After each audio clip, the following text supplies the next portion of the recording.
Entre espoir et désillusion, récit d'un mercato d'été troublé du côté de l'Olympique de Marseille. Alors, la question que je te pose, tu réponds dans les commentaires. L'OM a-t-il progressé ou régressé au niveau de son effectif cet été? Mehdi Benatia l'avait promis un petit peu avant le début des hostilités estivales qu'il avait visé des top players, libres notamment. C'est pour ça que des joueurs libres pourraient encore arriver au mois de septembre à l'Olympique de Marseille à la manière de Rabiot l'an dernier, qui sera resté donc moins 20 mois, victime de l'explosion du volcan olympique de Marseille lors de Rennes-Marseille, Rennes-OM explosif, bagarre, et les dirigeants qui ont pris cette décision hâtive, on peut le dire aujourd'hui avec le recul, d'expulser, de faire sortir Adrien Rabiot. Derrière, c'est sûr que Véronique Rabiot n'a pas eu les bons mots, traitant ces derniers d'incompétents, orgueilleux. Forcément, leur ego est touché, ça ne pouvait que pas passer, mal passer, et signer une rupture définitive. Là aussi, on imagine, on a compris que l'Olympique de Marseille perdrait alors son meilleur élément, soutenu par un groupe, soutenu par son coach, adulé par ses dirigeants, et tout est parti en fumée d'un coup, d'un seul. Alors l'OM, à l'issue de ce mercato, n'a toujours pas trouvé de meilleur milieu de terrain que lui. En revanche, l'OM, avec ses 12 arrivées, ça me fait sourire parce que certains avaient dit que l'OM n'avait pas d'argent avant le mercato et qu'il n'y aurait que 2, 3, 4 arrivées. On avait plutôt tablé sur 8 ou plus. On était même petit bras. En tout cas, l'OM, ce qu'il y avait comme problème l'an dernier, c'était surtout la défense. Alors même si ça a mis du temps, après l'arrivée de Medina et d'Egan Riley, les arrivées de Benjamin Pavard, surprise, je vous ferai une vidéo là-dessus spécifique, et de Naïef Aguerd a permis en effet de solidifier l'ossature qui s'était drôlement encore ébranlée en début de saison.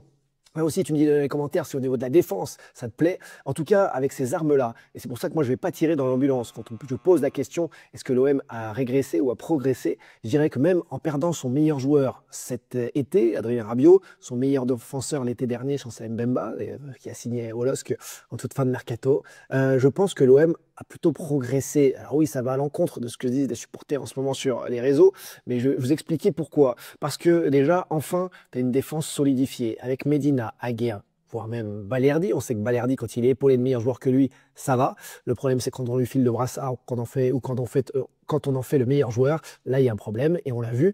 Mais avec Aguerd, avec Egan Riley, qui peut aussi se bonifier, avec Medina, fabuleux central gaucher, franchement, oui, avec Benjamin Pavard, qui est d'une solidité à toute épreuve. Il a vécu de nombreuses joutes internationales avec l'équipe de France, mais également le top niveau européen. Plus de 160 matchs avec le Bayern Munich, des titres avec l'Inter Milan. Bref, ça, c'est une expérience vitale pour l'Olympique de Marseille et ça rapporte de la sérénité derrière, notamment pour relancer. C'était la panique à bord, à l'image de Chancel Mbemba jusqu'à l'an dernier, à l'image de William Saliba qui avait porté cette tranquillité. Ils permettent, ces défenseurs-là, de mettre des milieux de terrain dans les meilleures conditions face au jeu et non plus sous la pression, ce qui soulagera peut-être notamment un Hubert orphelin de Rabiot et qui permettra au nouveau, très attendu, au Riley, Vermeeren de se montrer parce que ces dernières saisons, ils n'étaient pas vraiment des titulaires. Pour eux, ça passe ou ça casse. Ce sont des vrais espoirs avec de l'intérêt. Il y a de la qualité, mais à eux de réussir désormais. Et l'Olympique de Marseille, ça ne pardonne pas. Le volcan est là. On l'a vu après le match de Rennes, prêt à s'allumer à n'importe quel moment.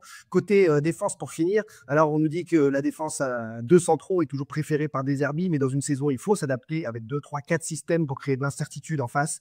Alors forcément, on imagine bien que les Emerson de Timothy Weah seront à un moment de la saison aussi des pistons potentiels pour jouer à 3 derrière avec un Medina à son poste de prédilection. Sinon, ça veut dire que Medina pourrait être poussé aussi en concurrence sur la gauche avec Emerson et avec Ulysse Garcia, selon les schémas, selon les adversaires. À voir en tout cas, parce que Aguerd, qui sera à la CAN en janvier, l'international marocain, ne vient pas non plus pour cirer le banc. Balerdi, capitaine, pour être rétrogradé en 3e, 4e centrale. C'est difficile là aussi à imaginer tant les dirigeants olympiens ont porté très haut Balerdi malgré ses nombreuses bourdes depuis des années dont on parle souvent dans le day-shoot. Alors oui, en termes de bilan, l'OM, on peut estimer quand même qu'au milieu de terrain, avec la perte de Rabiot, meilleur joueur de l'équipe l'an dernier, et Rongier, c'est une baisse. Et également le départ de Benacer qui s'est moins vu. Mais donc, on peut estimer que le niveau au milieu a baissé. C'est là où l'OM était extrêmement fort, technique. Et c'était le point très fort du club, de l'effectif la saison dernière. Alors, le bas blesse en défense. Ça, c'était le cas l'an dernier. Ça a été largement renforcé. Il y avait des difficultés aussi devant l'an dernier. Ça a été largement renforcé.